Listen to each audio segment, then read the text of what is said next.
My name is Kimiko Yamada, and I'm a doctor of physical therapy. So I'm not an MD. I'm a doctor of physical therapy. So I am a movement specialist. I want to help you guys move and talk about wellness, okay? So if you have a little piece of paper or anything around you, think about your wellness right now and give yourself a rating on a 1 to 10. 10 is good. Let's give 10 like you're 100%. Give yourself a moment to reflect on what you feel, how you feel you're doing right now. And hopefully we'll find some strategies to help you change that number for the better. And if you're a 10, that is great. Then we're hoping that I give you some strategies today to help you make people around you also feel like they're a 10. Okay? Because that's the challenge. That's the bigger challenge if you feel like you're a 10, right? So I am a physical therapist and I work at USC. We have a clinic on the main campus and on the health science campus near the hospital. I actually specialize in oncology rehab, but I do a lot of community engagement to get people to move, not only cancer survivors, but we have a lot of people in our community, especially since we're living longer, right, which is great. In our aging community, a lot of people with health conditions and chronic health conditions. And one of the things that can help make it better, if not help to get rid of some of our chronic conditions, is movement and being well. So the first exercise I'm going to have you do is a breathing exercise. And as we're doing this breathing exercise, I want you to think of what wellness means to you. Okay, so everybody drop your pen now. You gave yourself a rating. Now put your feet both flat on the floor, okay? You want to have both feet flat on the floor. Pull back from the table just a little bit so you won't be leaning on the table. Put your hands, either let them relax down next to your side or put them on your lap, wherever feels comfortable. You can cross your fingers if you want or just let them hang. Okay, I want you to feel balanced, like you're connected to the ground, okay? We're going to do some breathing. It's called box breathing. So just take a recognition of what your breath is now. Okay, it might not be a full deep breath yet. Now go ahead and take a deep breath in. Good, and then exhale. Good, so you got a little bit more oxygen into the system, a little bit more energy into the brain, a little bit more energy into the heart, right, with a little bit deeper breath, right? So now I want you to take a deep breath in and hold that breath. Hold that breath. Hold that breath. Hold that breath, and now slowly exhale. Slowly, slowly exhale. Good. And hold that exhale. Hold that exhale. Hold that exhale. Good. Now slowly inhale for a count of 4. 2, 3, 4. Hold. 2, 3, 4. Exhale. 2, 3, 4. Hold the exhale. 2, 3, 4. Inhale. 2, 3, 4. Hold. 2, 3, 4. Exhale. 2, 3, 4. Hold. 2, 3, 4. Okay, everybody keep that pace. Inhale. And you might be able to hold it longer. I'm going to let you all feel your breath. Have a hold. Have an exhale. Have a hold. See if there's parts of your body that you can relax with the next breath in. And hold.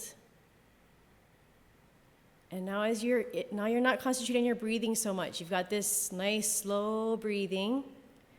Now think about what wellness means to you. Feel that wellness in your body. Feel that wellness in your mind. Where does wellness hit you in your soul, in your heart, in your brain? See if you can keep slowing your breath down.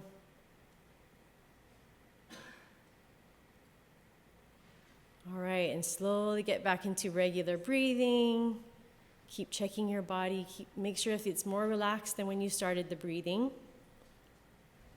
And you can open your eyes. All right, the room just everyone's faces look very calm right now, which is great. So we have a moment wellness is not always go, go, go, go, go. Sometimes we need a moment to reflect and see how we feel before we start moving, okay? So think about where you felt the most tension, what you felt your wellness was to you. So I want to give some objectives of today. So first was to help you think about your wellness and then maybe learn something new, okay? So I want to share with you some of the importance of physical well-being as part of wellness, but it's only part of wellness, okay? I want you to self-evaluate some things that we can do statically, like your posture, and maybe also have you take away something that you can use to help your posture. Then I'll have you self-evaluate how you're moving, and then maybe take away another piece to make you better at moving.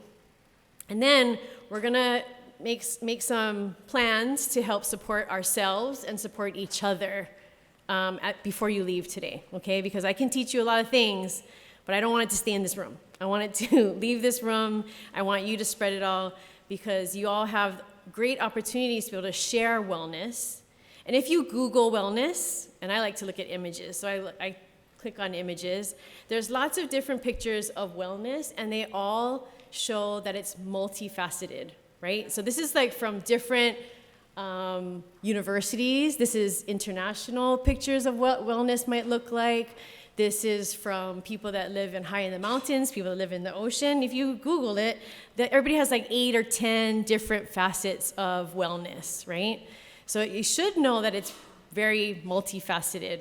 I'm going to share USC's one because I'm from USC, and it has some of the 8 basic ones that are pretty common themes throughout all definitions of wellness.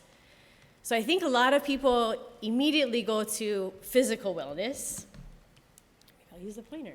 Physical wellness, it looks a little blurry, sorry about that. Physical wellness is, everybody thinks I gotta go to the gym and I gotta move, but there's lots of other ways that we can be well. So I want you to think about that today and be creative on how we can have these other domains of wellness. Because what happens is why people fail at being physically well is because the rest of the other domains of wellness is not part of the picture, okay? So maybe in this room and in this audience, you might have a lot of spiritual wellness. Maybe we got through a little bit of emotional wellness. I heard from our talk this morning walking around the room. We got some emotional wellness. Maybe people feel a little bit better after some of the activities yesterday. But there's social and community, and you guys have a good opportunity in your realms you have great gatherings of people so we can share knowledge. So you have to gain that knowledge, be able to share it, and be creative on how people can, again, like I'm trying to do, help you walk out of the room with the knowledge that you're sharing with them. What have I missed? Oh, environmental and sustainability, right? We have to be thinking about outside of this room and our world and the world that we're living in that gives us wellness. You just took in a lot of breath. That's part of the world, and that's part of what makes us feel healthy, okay? And so in our environment, if we're inhaling not so good air, it's not as helpful for us, right?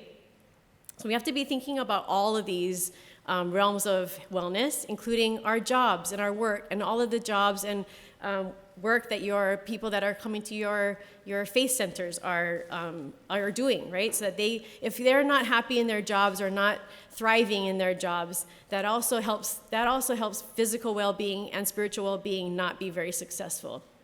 So there's a lot of overlapping with all of these domains, and none of them can happen independently, and none of them can happen without help from each other. So does that broaden your awareness of what wellness is? A little bit broader?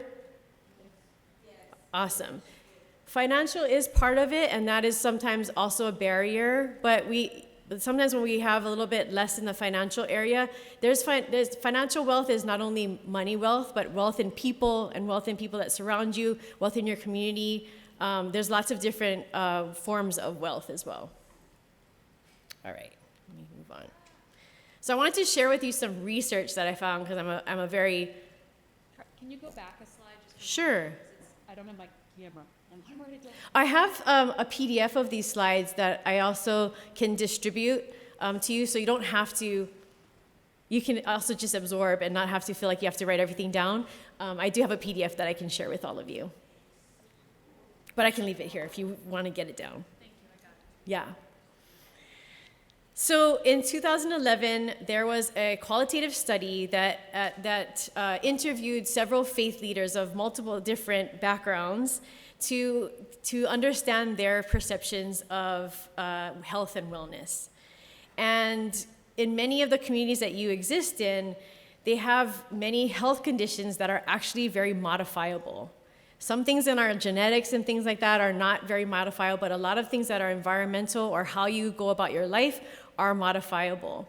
So your perceptions of health is very important because you're talking to communities that have these modifiable health conditions that may not be doing those, not realizing that they can modify those health conditions. So the key point from this article was that, or from this study, was that faith-based organizations are ideal partners due to the potential for widespread reach of all these wellness initiatives.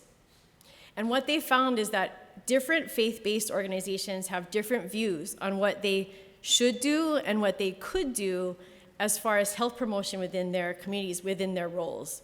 And we'll talk about some of the barriers. I have that on our next slide. But the perceptions are variable. So I wanted to come to this room realizing that all of your opinions about your role in promoting wellness may be different, right?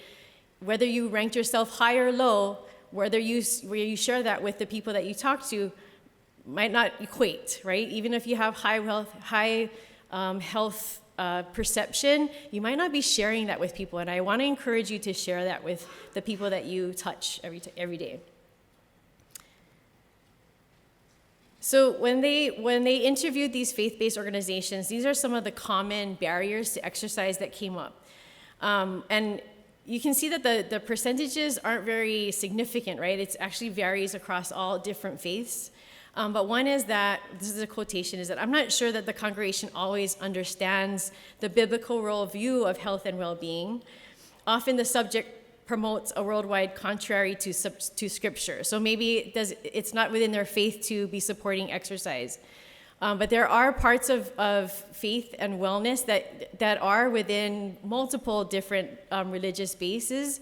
There's a lot. I can't go through all of them right now, but there are roots in wellness and moving, because that's the only way you can share your education, share your knowledge with the people that you're talking to. If you're talking to an unhealthy population, they're not able to take in what you're teaching them. The average age of our congregation is older. Maybe the people that you're talking to we think that there's an age limit to when we should be talking about wellness. But people are living well into their hundreds, and we can promote more of that. So aging, yes, we can't stop aging, but you can change the angle of the decline in aging by having good wellness and health promotion. Maybe you feel like you don't have the knowledge. My strength is in your strength may be in spirituality, my strength is in movement. So maybe you think that you should leave it to movement specialists. Maybe at some point, yes, maybe all of you need physical therapy and you might need to be referred to physical therapy, but there are some basic things that I hope you can take away today that can help improve your wellness. There's not enough hours or time or volunteers in the day. That can be a big barrier for anybody's job, right? But I want you'll be surprised how many people that you reach. I'm wondering what the average of this room was for wellness, because I think I see a lot of people that were moving around today, especially as that first activity. I didn't see anybody stay near their chair. Everybody was moving around, so that's great. So you should give yourself all some credit. I might even give you an extra point. Whatever point you gave you for your wellness, give yourself a bonus point because you moved around today. And they might think that maybe it's against some of their personal beliefs. But I hope that you can find today that if there's a way that I can help you connect with why wellness is important to you, that has to happen first before you share that with anybody else. So another study by the same group of people, actually interviewing a wider audience of people, I think what this study is later in 2011, they did show that there was a strong relationship with how the faith person who was talking, how they perceived health importance to them. If they didn't think it was very important to them, their audience that they talked to didn't engage in much health and wellness activities, and their organization didn't support many health and wellness activities. But if the person that was speaking felt that it was more important to them, obviously the environment that they create had more opportunities for health and wellness. This is a study in 2023, so earlier this year, by a different group of people, but it did show, so we were saying, yes, if I'm healthy and I talk to more people, maybe they'll be more healthy around them, but there wasn't evidence yet on if that's really true. And so this was one of the first studies that showed that in these faith institutions that had some of these basic education on cardiovascular health and disease teaching within their organizations, they talked about lifestyle linking to spirituality and physical movement, teaching and finding ways to encourage people that they were touching, and maybe giving some opportunities to incorporate physical activity into their normal lives, talked about nutrition. So they had these different wellness activities within their organization. And it did show that they had a significant decrease in their blood pressure. Their congregation did, or their association did. They also had significant decreases in body weight, waist circumference, and they counted the number of health conditions that each person had, and there was closer to an average of 2, and it got closer to an average of 1 after this education.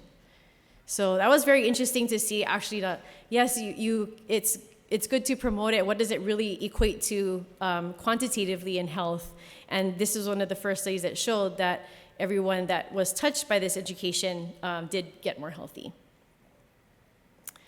So wellness and physical well-being and spiritual well-being, everybody has different positions that they do to practice their faith. And some of it's sitting, some of it's standing, some of it's outside, some of it's inside, some of it's in your home, some of it's different now that we've been through a pandemic, right? So we need to be creative with how we promote health as well. I can't teach you the right way for you to do it. We're gonna all be creative today to find the best way for you to do it for yourself and for you to teach the people that you are educating. Some of it does relate to some of the other populations that aren't faith-based, right? How are you preparing for when you educate the people you touch? Does it look something like that? Legs up, relaxed, very intense, leaning towards your computer. Maybe now the pandemic, you're at a home, your home has transpired into your office, so now the kitchen table is now your desk, and maybe your posture might not be as ideal as maybe your office was set up. And maybe your office wasn't very ideally set up. And maybe now we have more of a combination of that than we did ever before. Maybe we're sitting on the floor more now. All of these things are not bad things. They're just different things. Maybe now we're also caring for other people, older or younger than us, while we're working and trying to get things done, right, in this busy world. So where you practice your faith and where you're doing your work, they're all different places. So we need to be creative. So that's not only for you, that's for also the people that you're talking to. So we need to be creative on how we address it. What we find in our physical therapy literature is that with poor posture, with all of these things, all of these aspects of our life, there are high rates of low back pain, neck, shoulder pain, wrist pain from overusing, using the keyboards, hip pain even from sitting a little bit. So now that's my cue. I need to get you moving. People have migraines, headaches, and you don't realize that headaches can actually be of bone, joint, muscle origin, not just in your brain. It's not always a brain thing. And it can be from eye strain, right? When your eyes get tired, what happens? You start looking more toward that screen, and that posture changes. So even something as subtle as your eyes being tired can change how your whole body positions itself. So again, we need to be creative about how we address this. Okay, so let's take a little self-assessment. Again, pull yourself back from our table, because this table here is all at one height. And you all are all different body types and sizes. So this desk height doesn't fit everybody. It might fit a few of you, but it doesn't fit everyone, okay? So sit back, pull your chairs back a little bit, and let's assess each other's postures. So pair up with the person next to you. We're gonna pick one person to observe and one person to be observed. Take turns, we'll take turns. So sit in your relaxed posture, okay? Now, what is ideal? I'm gonna come away from the mic a little bit if that's okay. All right, maybe I can. So the person being, I'll come to the middle.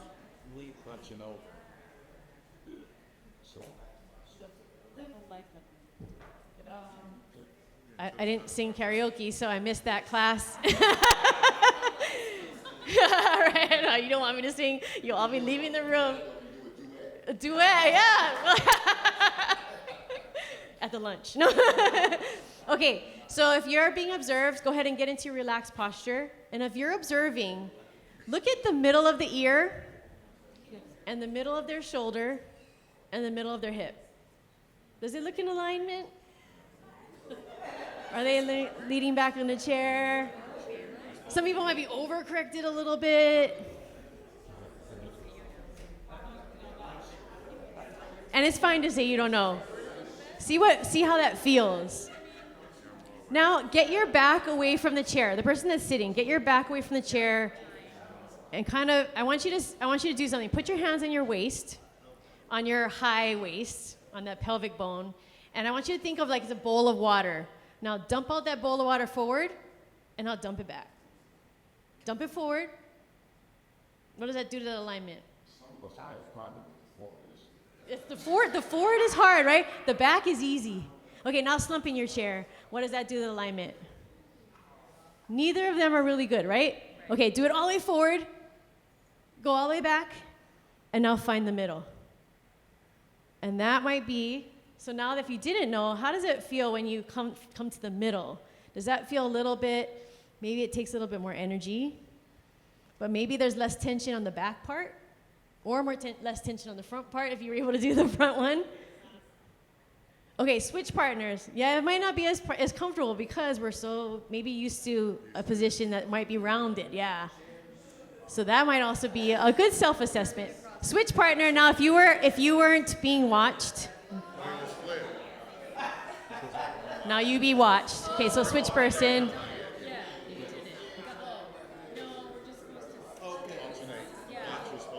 Try it out again.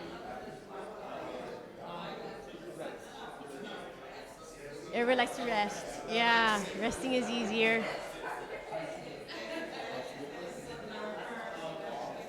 All right, try one more thing for me, okay? So if you're the other person, maybe you already got it. Now cross your legs like you're kind of relaxed. Now try and do that forward and back. And now try to get to the middle. It's hard, right? It's better to have if you put your feet flat on the floor, now try it. Forward. So even if you didn't have a whole lot of motion, you have a whole lot of more motion than this, right? Or this, if you're sitting like that. It's okay to move around, but it's always good to come back to the center and find out where your middle is, okay? Because this is very passive. Even this is very passive. So we want to be somewhere in that middle.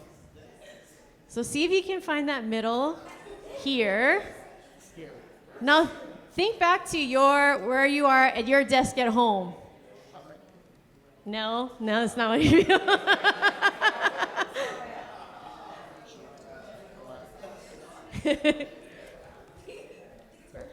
So even something as simple as your posture can affect how your body feels. Oh, I don't want to start whistling on the mics here. I just want to let you something as simple as your posture at your computer, because everyone, I'm sure, works on the computer, right? A cross-sectional study of 18 to 50-year-olds that worked more than 3 hours on their computer at work. If that's not you, it might be the people you're talking to, but it also relates to people older and younger than this, I believe. This study particularly was on this 18 to 50-year-olds. 58.7, more than half of the people worked actually more than 6 hours a day at the computer. And that's me on some days, right? I have to admit. Of those people, 44.7% suffered from pain in their musculoskeletal system. and at least one of the major body parts. Low back pain. Look at 60% have low back pain. That's what keeps me in business. It's not a good business, but it keeps me in business. 46% have headaches, 41% have neck pain, 16% have wrist pain, just from bad posture. So think about how you felt when we adjusted your posture. Now let's do a standing assessment. And I want you to move to somebody else that's not sitting next to you. Let's move around.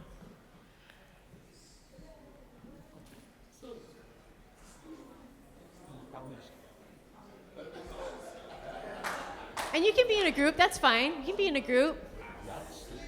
Now march your legs really big. March your legs, twist your body a little bit. Okay, now relax. So again, we had those 3 points, and you can look at yourself, you can look at your partner, the middle of your ear, middle of your shoulder, middle of your hips, right? Now you're no longer glued to the chair that you were glued to, right? So now you have a little bit more freedom, so you can march it out, kind of feel out where you are. Get about a shoulder width stance. Now put your hands on your high hips there, good, and roll forward. Ooh, now there's more motion maybe, right? And roll back, roll forward, roll back. Now find that middle. So that might not feel natural, but it's less strain than here. It's less strain than here. It's right in that middle. If you're talking to someone, try to convince them to make changes in their life, and you're talking like that, nothing's going to happen, right? And I don't think I see a lot of that. I don't see a lot of that. I don't see a lot of like, you should do this either, right? I'm not telling you that either. We're right in the middle, because that posture is more sustainable. You actually use a low level of muscle tone from the front and the back of your trunk, right? So we have a lot of low back pain because in this position, there's a lot of stress and strain on the back. We don't have ab pain. That's not my money maker right there. It's back pain. It's back pain from this is what happens the more often, right? So you want to be in the middle. So you use a little bit of those abs to relieve some of that back pain, okay?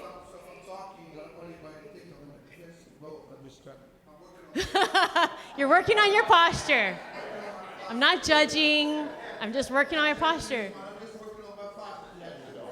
Just checking my neutral pelvis right there, right? So now put your feet close together. Sometimes we might find ourselves standing like this. Now I'll try that. It's a little bit harder to kind of find that middle, right? So this is where that environmental wellness, we have to be connected to that ground, right? So and some people's stance might be here. Some people's stance might be right underneath their shoulders. It's usually not touching your feet together though, okay? So next time you're talking, set yourself first, ground yourself first. That's part of your well-being as well, okay? All right, take a deep breath. Good, everybody have a seat. Awesome.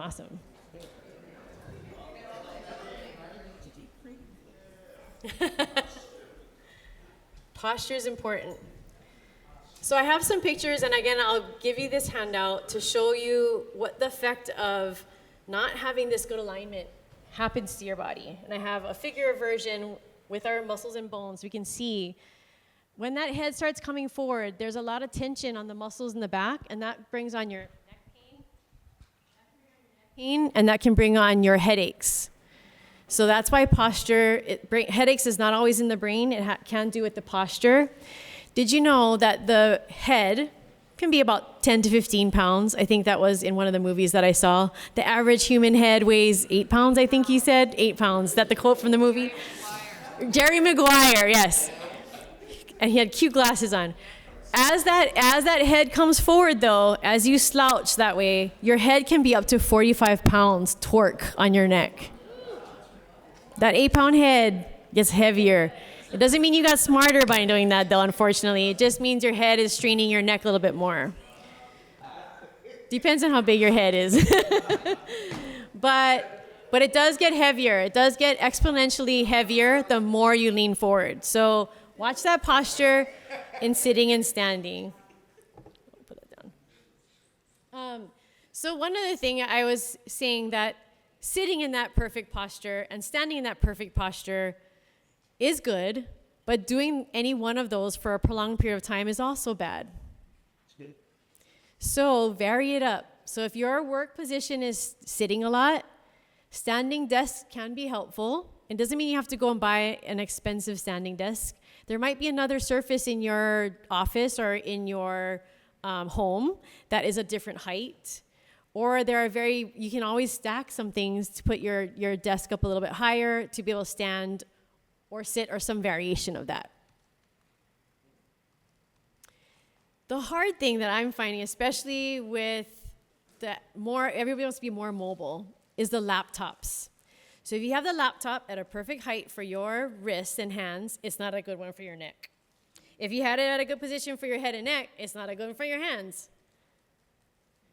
So it's a little bit difficult with those laptops. So consider having a second keyboard or a second screen so that you can have the right height. So physical therapists are the worst at taking care of themselves. So it wasn't until recently that now our laptops that we carry around when we go to our workstations hook to a screen. And it's just a simple HDMI cable. Actually, a lot of your TVs at home have HDMI hookups that you can turn your TV into a second screen. And it also enlarges it when your eyes are tired. So think about different options. Again, sticking with being creative. Be creative about how you set up your work areas. Because I could tell you a perfect setup for sitting, but if you did that perfect setup all day long, you'll still have pain.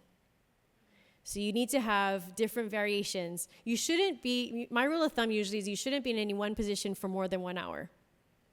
You should stand up and move and either change position. If you don't have the time to take a break, go straight into standing and work, or take a minute break. If you take 2 hours before you take that break, you need to take a longer break.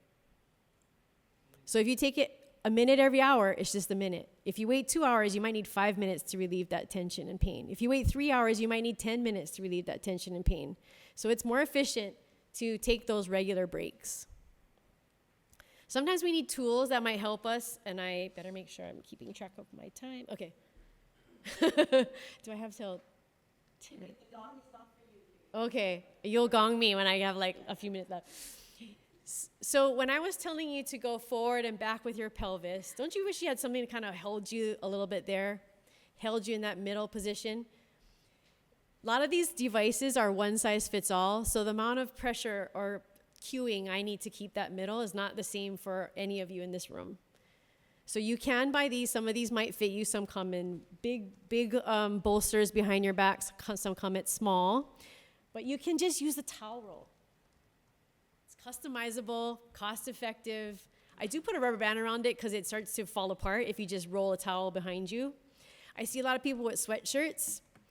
Take that sweatshirt off, tuck the two sleeves in together, tuck everything into one arm sleeve. It's a nice round sausage roll that you can place behind your back. I've done that at conferences oftentimes. But all you need is where that right arrow is, a little support just to remind you to not slump back in that chair. These straight back chairs are great, but sometimes we need a little help. So if you're going to be talking to people for a long time to help them make changes in their life, make sure they're comfortable. Have them bring a little towel roll. Have them share with each other about their posture. So that's why the saying goes, the best posture is your next posture. Because no one posture is good. It's the change in moving around and being creative on finding a good posture. Move and stretch every 30 to 60 minutes. You need shorter rests if you take more frequent breaks. But also incorporate movement into your day. So the parking guy told me I could park right close to the entrance to this place because it happened to be an open stall. But I said, that's okay. I want to park way in the back so I can get my little walk in here. So I'll park a little farther for the grocery market to the pharmacy, anywhere I'm going. I park a little bit further. It keeps scratches off my car, but it also makes me walk a little bit further. Park on the 3rd floor. Do a little bit of stairs because I can do it right now, right? And then alternate work postures between sitting and standing. And you can it's also okay to sit on exercise balls or foam mats. You can switch to the couch for a little bit. You can give yourself that leisure to go to the couch for a little bit, just move back to a solid chair. You can shift weight from side to side if you do find you need to stand for long periods of time. There's lots of different ways to be creative, okay? All right, do you guys know about the 20-20-20 rule? No. What do you think about when you think 20-20? Your vision, your eyes, right? What is that? That's true. She's going to give you some information. So this is some good information for you to take home with you. 20-20. So every 20 minutes, you should look at something 20 feet away for 20 seconds. So if you looked up for your paper to see my screen, that's more than 20 feet away. That's good, right? That keeps your eyes from spasming into one distance, and it keeps your eyes from being tired. You still, if you are on the computer for many hours a day, you still will get tired, your eyes will come forward. But try to do that 20-20-20 rule to keep your vision 20-20. Okay? So if I send you an email and say 20-20-20, you'll be like, oh, start looking around, right? So be creative. Be creative in your work, be creative in your home environment, and share your creativity with everybody so that you can all find strategies, okay? So let's take a little break sitting, because these are good sitting breaks. So if you were sitting for an hour, let's do some shoulder squeezes back. So I recommend you try to do 15 of these, but let's just do however many you can. And I want you to feel how that feels. Do you feel tension in the front of your chest? Because everything we do all day is in front, like this, with our arms rotated in and in front. So you need to do something opposite during your breaks. Your keyboard's here, get your hands off of it. Turn your palms up, because they were palms down. Turn your palms up and get them back away your sides. Good, does that feel good? Don't shrug into your shoulders, try to keep them down, because we end up like this. We're gonna do everything opposite during our breaks. Good, palms forward. Bring your palms away and back. Good. Awesome. So that's a good thing to do in the break. If you keep doing that, you'll realize that there's less and less restriction in the front to be able to do that. It's a little bit of stretch in the front. It's a little bit of strengthening in the back. All right, let's do some stretches for your spine. Because if our spine and our low back and our thoracic spine is not mobile, then the neck has no chance, right? That head's going to be 45 pounds up forward. So we're going to do some angry cat sitting in your chair. So put your hands on your hip. I won't think you're judging me, or I won't think you're taking a defensive pose. And I want you to round that back all the way forward. Feel every stretch through your spine in the back. Good, now arch all the way back, get those shoulder blades back. Arch that pelvis forward, get as much of an arch in your low back and your thoracic spine as you can. You might be able to use the chair back to even lean back against and over if you're tall enough. Good, now arch forward. So that's one plane of motion, right? We bend and we extend our spine. So go ahead and do a few at your own pace. Round it forward, feel a stretch. Round it back, feel a stretch. And if you do this at all of your breaks, you'll find that I feel a little bit less tension. I feel a little bit more movement. Okay, now our spine also twists. So turn to your partner on the right. See how far they're turning around. Turn to your partner on the left. See how far they're turning around. You can use the chair to help. I won't count it as cheating. Turn your body to the right. Good. Turn the body to the left. Okay, go at your own pace. See if you can do 3 of them. Right and left. And just do what your body lets you do, right? If we push into pain, we're only going to feel more pain. So that's not what we're here for. We're just letting the motion lotion our movements, okay? There's lotion in the motion. You like that one? Yes. Correct noise. Oh, I'm all for grunts and groans. Oh. Okay, let's do side to side. Add your personal sound effect if you want. Personal sound effects, okay? Reach over. Oh. Okay, other side. Oh. My grandma is 100 years old. She says, "Oi, takasho. Oi, takasho."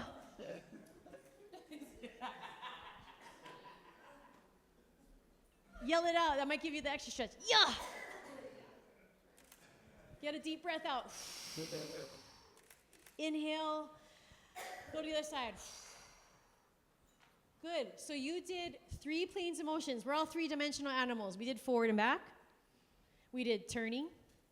And we did side to side of the spine. Your spine moves in all those directions, right? And if you've been talking for a bit or you've been working on your computer for a bit, it's only been in one static place.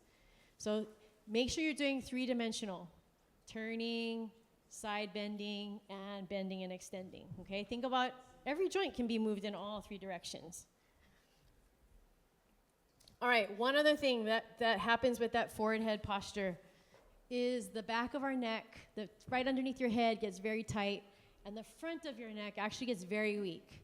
So it's actually harder and harder to hold this posture. So I can tell you all the time to keep your head this way, but if you don't have the strength to do it, it just slowly gets back to that, right? So there's a muscle that you can't feel that's deep in your neck. It's called your deep neck flexors.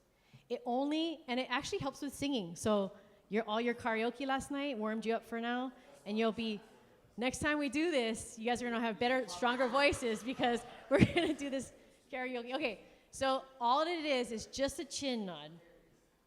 So if you want, you can go against the wall because you wanna make sure your head doesn't do this or come forward. So if you're against the wall, if my head's against the wall and I do a nod, your head should not come off the wall. It's just a nod. And that is using the true deep neck flexors. If your head's coming off the wall, you're using your big neck muscles. That's the muscles that are hurt during whiplash and that we overstrain these larger muscles. So go ahead and touch your neck while you're against that wall. Nod your chin, and when you feel that neck flare, you're doing too much. So against the wall, just do a little nod. If you feel the neck flare, those are the muscles that you're overusing all the time. Those got used a lot during karaoke last night. You need to let them rest. You need to let just the deep neck flexors. Awesome, I see some good nods. So if your head feels like it has to come off, or you can't get much of a nod, that deep neck flexor needs a little bit of strengthening, okay? Awesome. So as that muscle gets stronger, you'll be able to hold this posture upright a little bit longer and a little bit better. Do you see how subtle that muscle is, though? If you feel those muscles flaring up, those are the big bullies. We need the little powerful deep neck flexors to be working more, okay? And actually and I didn't include this study, but in physical therapy, they found that patients with neck pain actually have the consistent factor is that they all have weak deep neck flexors. All right. Actually, you can all stay standing if you want. We're going to do a little bit of cardiovascular exercise because we know that's all good for many different conditions. So first, I want you to get your heart rate because it's always good to assess where you start because it's not cardiovascular exercise unless you get your heart rate up, okay? So if you have a smartwatch, you can use that to get your heart rate. If not, you can get your heart rate in a couple of different areas. Most people have a smartwatch these days. They don't have to learn how to do it. It's right, yes, don't know how.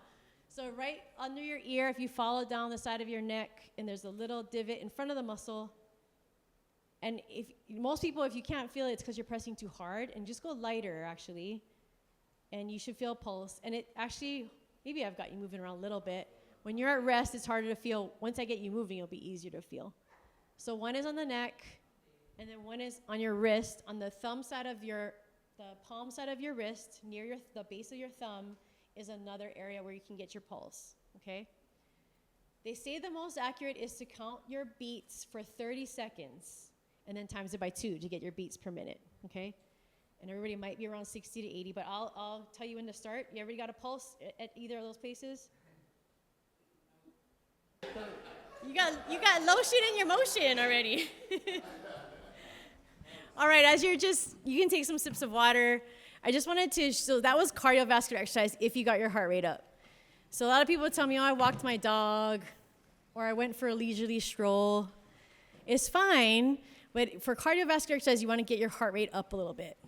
And what the CDC and the American Sports Medicine College, a lot of large bodies that help to give us advice about exercise recommends 150 minutes of exercise, moderately intensive exercise, something like what we did, that was moderately intensive, 150 minutes a week. Yeah, does that sound like a lot? 150 sounds like a big number to me. It gives you some variability though. 150 minutes is 30 minutes, 5 days a week. You can still have 2 days off a week. Is 30 minutes, 5 days a week more manageable? But hey, if you got 60 minutes in one day, 30 minutes another, you don't have to do 5 days. You might get your 150 minutes in 4 days, right? So that's example one here in this one example. If you're doing something more vigorous, like weightlifting or like sprinting on the treadmill, something more vigorous, you can get away with 75 minutes a week and have the same benefit of somebody doing moderately vigorous exercise for 150 minutes per week, okay? So if you increase the intensity, you don't have to do as much. So that's one thing to consider if you're in a time crunch. But any combination of that is also good. But it won't happen unless you make a plan. So right now in your planners I don't know if you have a Google Calendar or something, make a recurring meeting for 30 minutes or an hour. Make a recurring meeting, at least part of that 150 minutes. At least make a recurring, make sure I sign into my meetings with all my people I meet with, right? Gotta make sure you sign up for that exercise. So put a recurring meeting. Okay, so just to summarize, I want you to all take away something that you saw from your posture and felt from your posture. And think of one thing. I want you to write down for yourself, what is one thing you can do to help your posture be better? One thing that you can do, because you can't get anybody else to change anything until you change yourself, right? So if there was another day at this conference, you'd all be bringing a towel roll, right, for these chairs. Think about your standing. How can you stand different to give yourself more power because you're going to be more well? You're going to be more physically well, so you can help everybody be physically well and spiritually well. What did you take away from moving and taking your heart rate? What's something that you can incorporate? Is it that 30-minute appointment with yourself at least twice? Start with once a week. Start with twice a week, wherever you're at in your exercise wellness self-assessment. And I'm going to give you 2 minutes. Talk to someone in this room and give them an idea that you're going to try. Share your idea with each other and give each other support. So I'll give you 2 minutes.